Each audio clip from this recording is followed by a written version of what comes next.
Hello students, कैसे हैं आप सब। आज हम अपना 14वां लेसन आर्य समाज के बारे में पढ़ेंगे। 19वीं शताब्दी में सामाजिक और धार्मिक सुधार आंदोलनों के रूप में सामाजिक और सांस्कृतिक पुनर्जागरण हुआ। इस तरह के आंदोलनों तथा इनके प्रवर्तक समाज सुधारकों ने राष्ट्रीयता की भावना पैदा कर विदेशी दासता से छुटकारा पाने के लिए लोगों को प्रेरित करने में महत्वपूर्ण योगदान दिया। उन्होंने केवल हिंदू धर्म और समाज की बुराइयों को दूर कर उनमें सुधार करने का ही नहीं, बल्कि हिंदुओं के मन में अपने धर्म और संस्कृति के प्रति गौरव का भाव भरने का भी काम किया। उस समय हिंदू समाज में कर्म कांड और पशु बलि का बहुत ज़्यादा प्रचलन था तथा धर्म का वास्तविक स्वरूप भूलकर लोग उसके नाम पर छोटी छोटी बातों के लिए आपस में लड़ रहे थे। पूरा का पूरा हिंदू समाज बुराइयों से भरा हुआ था। छुआछूत, सती प्रथा, बाल विवाह, बलि प्रथा, कन्यावध, विधवा विवाह निषेध जैसी सामाजिक बुराइयां प्रचलित थी। इन बुराइयों को आधार बनाकर ईसाई धर्म के प्रचारक हिंदू धर्म तथा समाज का मजाक उड़ा रहे थे। अंग्रेजी सरकार में लॉर्ड मैकाले जैसे सरकारी अधिकारी भी हिंदू धर्म तथा समाज के खिलाफ षड्यंत्र रचने का काम कर रहे थे। अंग्रेजी भाषा के प्रचार प्रसार के कारण भारतीय बुद्धिजीवी वर्ग का झुकाव पश्चिमी संस्कृति की ओर बढ़ रहा था। दूसरी तरफ sir William Jones, Max Muller, Karl Burke और रीथ जैसे पश्चिमी इतिहासकार भारतीय धर्म तथा संस्कृति की खुलकर प्रशंसा कर रहे थे। इन विद्वानों के विचारों से उन भारतीयों को प्रेरणा मिली जिनका अपने धर्म और संस्कृति में बहुत ज़्यादा विश्वास था। आर्य समाज की पृष्ठभूमि। हरियाणा में सबसे ज़्यादा प्रभाव आर्य समाज का रहा और इस आंदोलन ने हरियाणा के सामाजिक धार्मिक सुधारों में महत्वपूर्ण भूमिका निभाई। 19वीं शताब्दी में भारत में जो सामाजिक धार्मिक आंदोलन चले उनमें आर्य समाज सबसे महत्वपूर्ण था। इस आंदोलन या समाज के संस्थापक स्वामी दयानंद सरस्वती थे, जिनका जन्म 1824 ईस्वी में काठियावाड़ गुजरात के टंकारा नामक गांव में एक संपन्न हिंदू परिवार में हुआ था। उनके बचपन का नाम मूल शंकर था तथा उनका परिवार शैव मतावलंबी था। उन्होंने संस्कृत व्याकरण और वेद शास्त्रों का बहुत अच्छी तरह से अध्ययन किया था। 14 वर्ष की आयु से ही उनके मन में सत्य की खोज के प्रति प्रेरणा पैदा हुई। उन्होंने शिवरात्रि के दिन शिव मंदिर में प्रसाद पर एक चूहे को घूमते देखा। इस घटना से उसके मन में ईश्वर के साकार रूप के प्रति शंका उत्पन्न हुई तथा सत्य की खोज के लिए उन्होंने अपना घर त्याग दिया।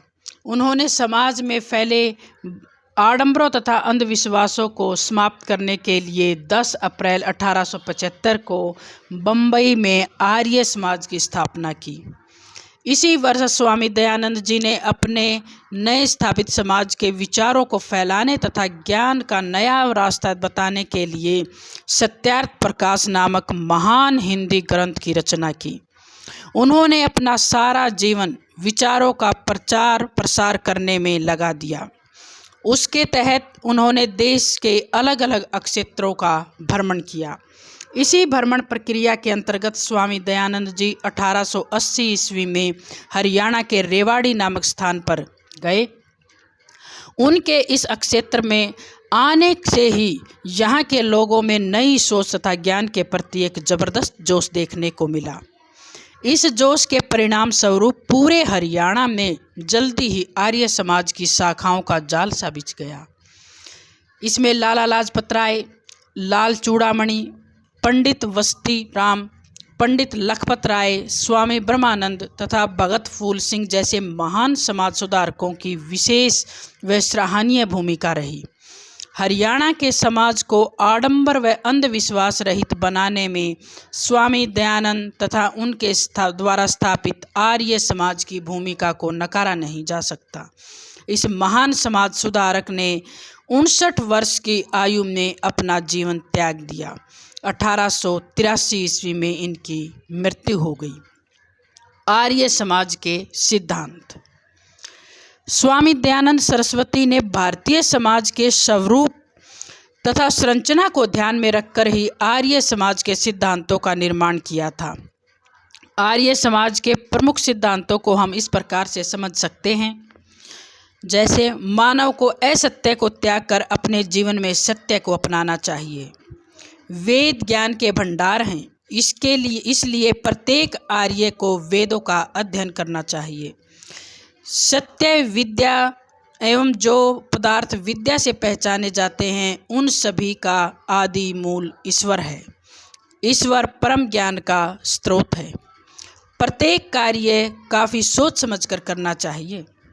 सभी के साथ प्रेम व सहनशीलता का व्यवहार करना चाहिए। आर्य समाज के अनुयायियों को महायज्ञों को स्वीकार करना चाहिए। आर्य समाज का मुख्य उद्देश्य मानव जाति की शारीरिक, आत्मिक और सामाजिक प्रगति करना है, जिससे संसार का ज़्यादा से ज़्यादा भला हो सके। सभी को सच्चे मन से ईश्वर की उपासना करनी चाहिए। अज्ञानता का नाश व ज्ञान का प्रसार करना चाहिए।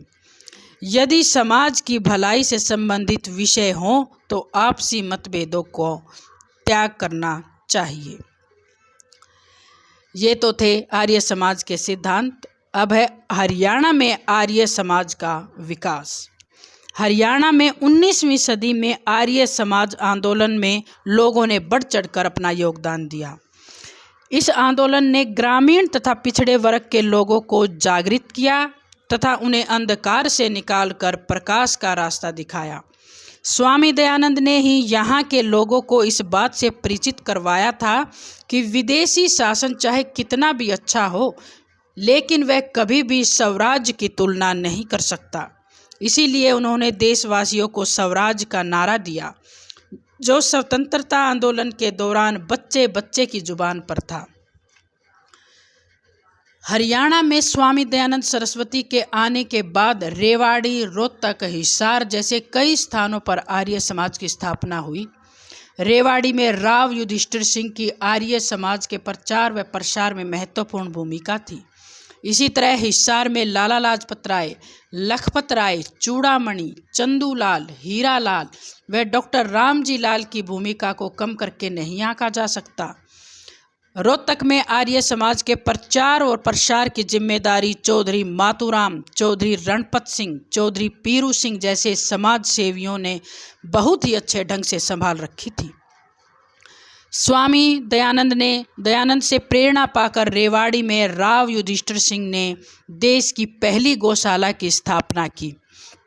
हरियाणा में इन समाज सेवियों के कोशिशों से एक नव चेतना का संचार हुआ। लाला लाजपत राय ने हरियाणा में आर्य समाज के प्रचार और प्रसार में विशेष रूप से योगदान दिया। उन्होंने रोहतक तथा हिसार में लोगों को जागृत करने का काम किया। हिसार में उन्होंने आर्य समाज की एक शाखा को स्थापित किया तथा वे स्वयं इसके सचिव बने व चंदूलाल को इसका प्रधान बनाया। चंदूलाल की योग्यता के बारे में लाला लाजपत राय ने लिखा है कि यह मेरा विश्वास है कि यदि चंदूलाल कुछ अधिक शिक्षित होता तो वह देश के महान नेताओं की श्रेणी में बैठता। वस्तुतः वह अपने क्षेत्र का सर्वाधिक सम्मानित व्यक्ति था।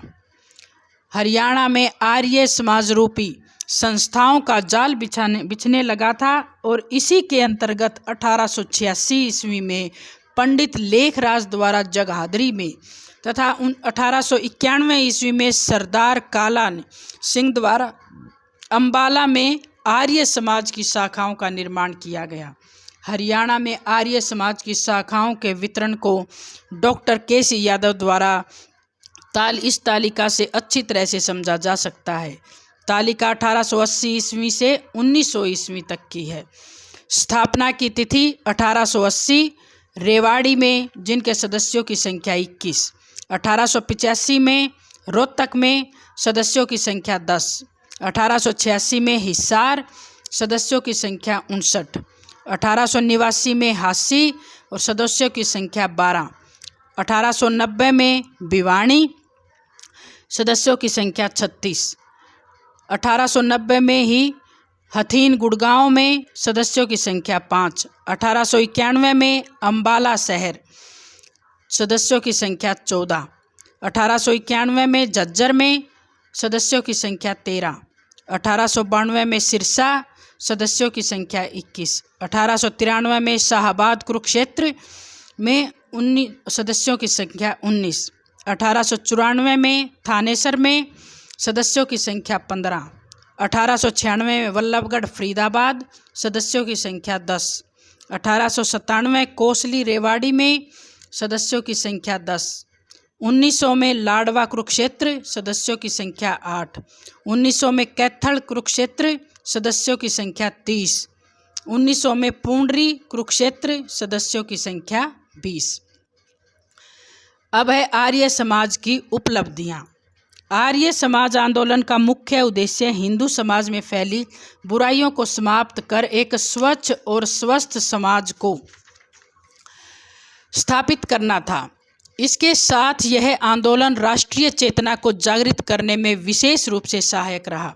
इस आंदोलन ने भारत के गौरवपूर्ण अतीत की व्याख्या करने के लिए वेदों की ओर लौटो का नारा दिया। हरियाणा क्षेत्र से संबंधित आर्य समाज की उपलब्धियों को हम इस प्रकार से समझ सकते हैं। पहला है राष्ट्रीय चेतना का प्रसार। दयानंद सरस्वती के बारे में एक इतिहासकार ने लिखा है कि उनका एक मुख्य लक्ष्य राजनीतिक स्वतंत्रता प्राप्त करना था। वह पहले व्यक्ति थे जिन्होंने स्वराज तथा स्वदेशी का प्रयोग किया। वह पहले व्यक्ति थे जिन्होंने हिंदी को राष्ट्रभाषा का दर्जा देने की खुलकर वकालत की थी। स्वामी दयानंद सरस्वती 1880 ईस्वी में हरियाणा में आए थे। उन्होंने यहाँ के लोगों में राष्ट्र के प्रति प्रेम की भावना का विकास करने में महत्वपूर्ण योगदान दिया। उन्होंने लोगों को बताया कि पराधीन व्यक्ति का जीवन पशु के समान है, जो अपने स्वामी के आदेशों का पालन तक ही सीमित रहता है। इसीलिए प्रत्येक मानव में देश के प्रति पूर्ण समर्पण का भाव होना चाहिए। स्वामी जी ने हरियाणा में रेवाड़ी तथा अम्बाला के लोगों में देशभक्ति की भावना का प्रचार प्रसार किया। हरियाणा में उनकी कोशिशों को हिसार के आर्य समाजी चंदूलाल के उदाहरण से समझा जा सकता है। उस समय हरियाणा के लोगों में राजनीतिक चेतना जागृत होने के प्रमाण के तौर पर यहाँ इस घटनाक्रम का विवरण दिया जा रहा है।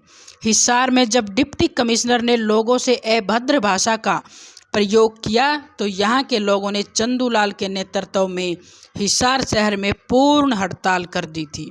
इसके आगे उस समय डिप्टी कमिश्नर को झुकना पड़ा। इस घटना से राष्ट्रीय चेतना के प्रसार में आर्य समाज के योगदान को सहज समझा जा सकता है। राष्ट्रीय चेतना के उदय में स्वामी दयानंद के योगदान को स्पष्ट करते हुए इतिहासकार BK सिंह ने लिखा है कि आधुनिक भारत के धार्मिक नेताओं तथा समाज सुधारकों में दयानंद को महत्वपूर्ण स्थान प्राप्त है तथा उसे इतिहास में 19वीं शताब्दी के महान देशभक्तों के रूप में हमेशा याद किया जाता रहेगा। दूसरा है सामाजिक क्षेत्र में उपलब्धि। हरियाणा का उस समय का समाज अनेक आडंबरों तथा अंधविश्वासों से ग्रस्त था। स्वामी दयानंद जी ने इसीलिए इस क्षेत्र का स्वयं भ्रमण किया था। उन्होंने अम्बाला तथा रेवाड़ी के लोगों के बीच आर्य समाज के विचारों व सिद्धांतों का प्रचार प्रसार किया था। स्वामी जी ने इस क्षेत्र में फैली सामाजिक कुरीतियों की कटु निंदा की। उनसे प्रेरणा पाकर रेवाड़ी के आर्य समाजी राव युधिष्ठिर सिंह ने देश की पहली गौशाला का निर्माण रेवाड़ी में किया था। स्वामी दयानंद की मृत्यु के बाद हरियाणा में सामाजिक सुधार आंदोलन का नेतृत्व लाला लाजपत राय, चंदूलाल, रामजी लाल, सेठ हीरालाल जैसे आर्य समाजियों ने किया। हरियाणा में सामाजिक सुधारों का सबसे ज़्यादा प्रयास करने वालों में लाला लाजपत राय को सबसे ज़्यादा अहम स्थान प्राप्त है। उनका जन्म 1865 ईस्वी में पंजाब में जगराव तहसील के डुडीके नामक गांव में हुआ था। उनके पिता पेशे से अध्यापक थे, जिनका तबादला 1884 ईस्वी में रोहतक में हुआ। वे अपने पिता के साथ ही रोहतक आए। लाला जी ने अन्य आर्य समाजियों के साथ मिलकर हरियाणा के सभी भागों में ज्ञान का प्रसार किया, जिनका मुख्य उद्देश्य समाज में फैली बुराइयों और आडंबरों को दूर करना था।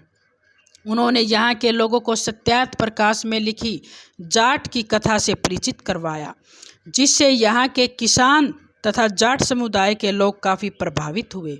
उन्होंने जाति प्रथा, छुआछूत, स्त्री निम्न दशा, कन्यावध, बाल विवाह, विधवा पुनर्विवाह निषेध, पर्दा प्रथा, सती प्रथा तथा दहेज प्रथा जैसी सामाजिक बुराइयों का जमकर खंडन किया। लालाजी ने अपने इस कार्य का समर्थन वेद और ऐतिहासिक परंपराओं के आधार पर किया था। इस तरह सामाजिक क्षेत्र में आर्य समाज के योगदान को विशेषकर हरियाणा में तो बिल्कुल भी नकारा नहीं जा सकता।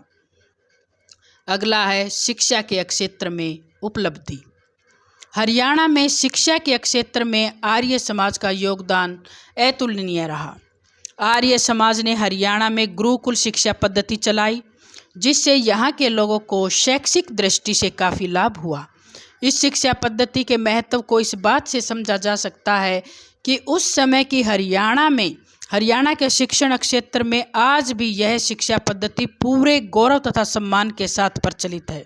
उस समय गुरुकुल शुद्ध भारतीय शिक्षा के केंद्र थे। यहाँ पर धार्मिक शिक्षा के साथ साथ संस्कृत व अन्य भाषाओं की भी शिक्षा दी जाती थी। 1900 ईस्वी में पहला गुरुकुल गुजरांवाला पंजाब में 1900 ईस्वी में स्थापित किया गया था और बाद में इसे गुरुकुल कांगड़ी हरिद्वार में स्थानांतरित कर दिया गया, जो आज भी है। स्वामी श्रद्धानंद जी द्वारा 1911 ईस्वी में कुरुक्षेत्र की पावन भूमि पर एक गुरुकुल की स्थापना की गई। इस तरह धीरे धीरे हरियाणा गुरुकुल शिक्षा पद्धति का प्रमुख केंद्र बनकर उभरा। रोहतक, हिसार व झज्जर में गुरुकुलों की स्थापना की गई। इसके अलावा आधुनिक व वैज्ञानिक विषयों का ज्ञान देने के लिए हरियाणा में आर्य समाज द्वारा अनेक एंग्लो वैदिक स्कूल तथा कॉलेजों की स्थापना की गई। इनमें भारतीय विषयों के साथ अंग्रेजी भाषा की शिक्षा भी दी जाती थी। स्वतंत्रता आंदोलन के दौरान यह शिक्षण संस्थाएं क्रांतिकारियों की नर्सरी बनकर उभरी थी। भगत सिंह जैसा वीर सपूत इसी नर्सरी की पौध था, जिसने अपनी समझ, ज्ञान तथा साहस से भारतीयों के साथ अंग्रेजों को भी आश्चर्यचकित कर दिया था। हरियाणा में पहला कन्या गुरुकुल की स्थापना 1936 ईस्वी में खानपुर में भगत फूल सिंह द्वारा की गई, जिसे वर्तमान में विश्वविद्यालय का दर्जा दिया गया है। इसीलिए हरियाणा में शिक्षा के क्षेत्र में आर्य समाज के योगदान को कभी नहीं भुलाया जा सकता। आज भी हरियाणा अपनी गुरुकुल शिक्षा पद्धति के लिए देश भर में प्रसिद्ध है। अगला है धार्मिक क्षेत्र में उपलब्धि। आर्य समाज ने हरियाणा में धार्मिक क्षेत्र में अनेक सुधार किए। आर्य समाज द्वारा प्रतिपादित सिद्धांतों में मूर्ति पूजा का जबरदस्त खंडन किया गया। आर्य समाज ने कर्मकांड, बलि प्रथा, स्वर्ग और नरक की कल्पना तथा भाग्य में विश्वास जैसी परंपराओं का विरोध भी किया। उसने वेदों की श्रेष्ठता का दावा किया और उसी आधार पर मंत्र पाठ, हवन, यज्ञ व कर्म आदि पर बल दिया। उन्होंने हिंदू धर्म के जटिल नियमों का सरलीकरण किया तथा उनकी श्रेष्ठता को कायम रखने का सराहनीय प्रयास किया। आर्य समाज ने उन इस्लाम और ईसाई धर्म प्रचारकों पर जमकर प्रहार किया जो हिंदू धर्म का मजाक उड़ाया करते थे। हिंदुओं में अतीत के गौरव को पुनः स्थापित करने के लिए स्वामी दयानंद ने नारा दिया कि वेदों की ओर लौटो। आर्य समाज ने वास्तव में उस समय की परिस्थितियों का सामना करने के लिए हिंदू धर्म को ईसाई तथा इस्लाम के समान कट्टरता प्रदान करने की कोशिश की। स्वामी श्रद्धानंद द्वारा चलाया गया शुद्ध आंदोलन इसी कथन का प्रमाण मात्र है। निम्न जातियों के प्रति सहानुभूतिपूर्ण व्यवहार उनकी आधुनिक सोच का परिचायक था। आर्य समाज के अनुयायी चंदूलाल ने अनेक बेसहारा और जरूरतमंद लोगों की सहायता की। इन सभी के आधार पर यही कहा जा सकता है कि हरियाणा में सामाजिक, धार्मिक व राजनीतिक सुधारों में आर्य समाज का बहुमूल्य योगदान रहा। स्वामी दयानंद के विषय में एनी बेसेंट ने लिखा है कि स्वामी जी पहले व्यक्ति थे जिन्होंने कहा था कि भारत भारतीयों के लिए है। स्वामी जी ने भारतीयों में राष्ट्रभक्ति की भावना भरने के लिए बहुत ज़्यादा प्रयास किया। उन्होंने आर्य समाज के निर्माण में समानता की जिस भावना को शामिल किया, वह अलग अलग समाज के संगठन और उनके प्रचार कार्य में बहुत अधिक सहायता देने वाली सिद्ध हुई। हरियाणा प्रदेश में तो आर्य समाज के योगदान को कभी नहीं भुलाया जा सकता, क्योंकि उनके द्वारा किए गए सामाजिक सुधारों के परिणाम आज हमें इस क्षेत्र में स्पष्ट रूप से देखने को मिलते हैं। आज भी हरियाणा में आर्य समाजी शिक्षण व्यवस्था गुरुकुल व आधुनिक लगातार रूप से कायम है। उस समय के दौर में आर्य समाज एक महत्वपूर्ण सामाजिक संस्था के रूप में हरियाणा में काम कर रही है। इस विषय में डॉक्टर S.C. मित्तल ने बड़े सुंदर शब्दों में लिखा है कि संभवतः आर्य समाज का अन्य भागों यहाँ तक कि पंजाब की अपेक्षा हरियाणा में अधिक मजबूती से प्रसार हुआ। तो बच्चों, ये था आर्य समाज पर हमारा लेसन।